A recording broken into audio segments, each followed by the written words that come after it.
Let's head over to KwaZulu-Natal, where the province has experienced its fair share of challenges when it comes to infrastructure collapse, severely affecting service delivery. Well, the 2022 floods added misery to widespread infrastructure damage, and residents have pointed to possible sabotage as pump supply has been damaged. But in some parts of Durban, tankers are being used as an emergency solution. Now, eNCA senior reporter Dasen Thathiah joins me now to talk about this story and more. And Dasen, we of course had a conversation earlier on about, this matter that's currently plaguing most of the residents there, because I can imagine there's no water, but at the same time, residents are still paying for services. But at this point, it seems they're getting none in as far as water is concerned.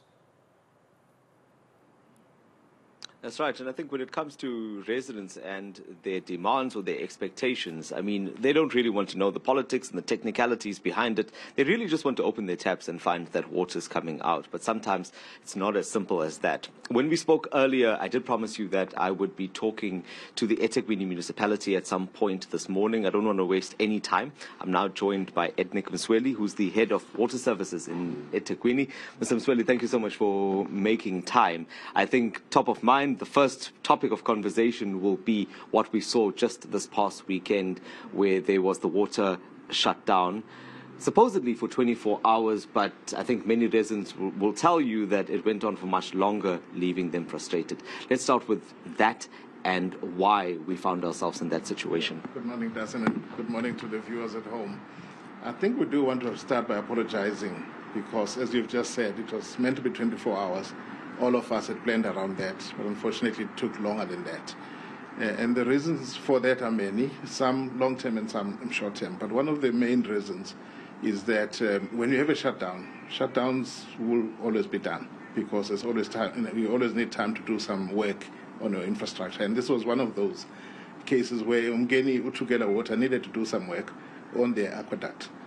But what I think the key issue is the fact that we don't have sufficient buffer in terms of the capacity of the treatment works to cater for that in the event that things don't go according to plan and you need longer than the 24 hours that you had anticipated. In fact, in my view, in this case, that's what happened. It took longer. The storage held for some time, but it got to a stage where that reservoir started dropping. It's called Reservoir 3, which is a very big reservoir at the Durban Heights Waterworks. And when it drops to 3 meters, and it's supposed to be 25 meters, it's a mammoth task to actually fill it. And in this case, it's what happened. It just took so long to fill that reservoir until ours, because ours would be much smaller reservoirs. Yeah. And then ours just couldn't hold that long. And I think you'll agree that residents in eThekwini have been really, I would say, patient to a certain extent while we've been dealing with the aftermath of the floods. But many say that it really isn't just the floods, it's also just generally an infrastructure problem that we're facing in the city. You have increased your budget at some point as well, but surely even that is not enough. Realistically, where do we find ourselves now with getting our infrastructure up to scratch? I mean, how much longer are we still going to hear about the flood damage?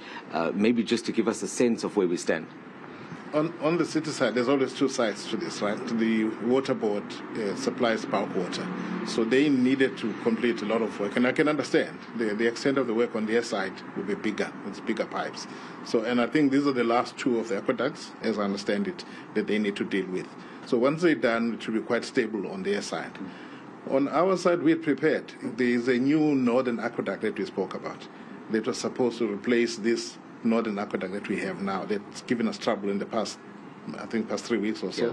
Because I think that's what's complicating things for the residents, is the fact that we recently had a problem there. Yeah. So there was already a new aqueduct that we were commissioning. And even now, I would say we are ready to commission it.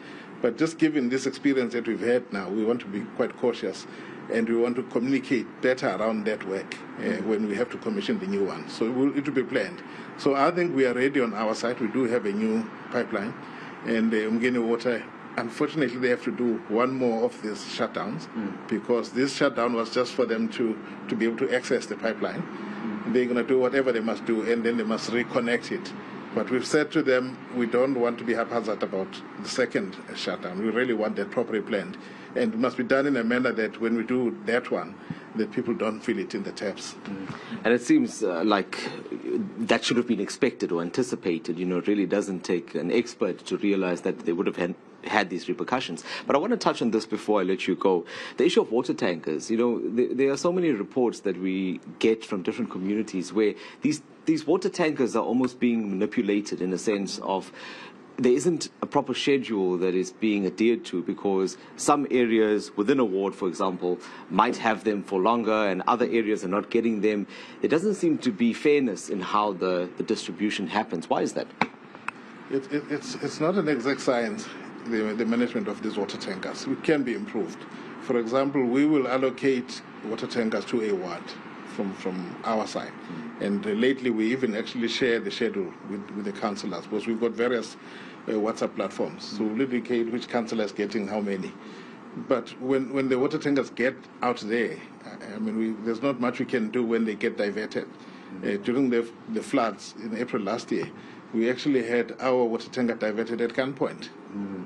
What do you do? A guy says, you will go there, you're not going to go away where you're supposed to go. So that happens. And what normally happens is they get stopped right at the beginning of the area. So the people you'll find complaining will be the ones that are at the end. So the water tankers get stopped here. But otherwise, we've increased the fleet. You are aware that we bought 55 more. And we're going to continue evaluating that, and if 55 more, we'll have to. But for us, water tankers are not first prize. We really something we'd like to move away from. First prize is get the water in the taps, and that's what we are working around the clock to achieve. Yeah. And just lastly, in just a few seconds, if you can give me this response, because I think this is what residents really want to know.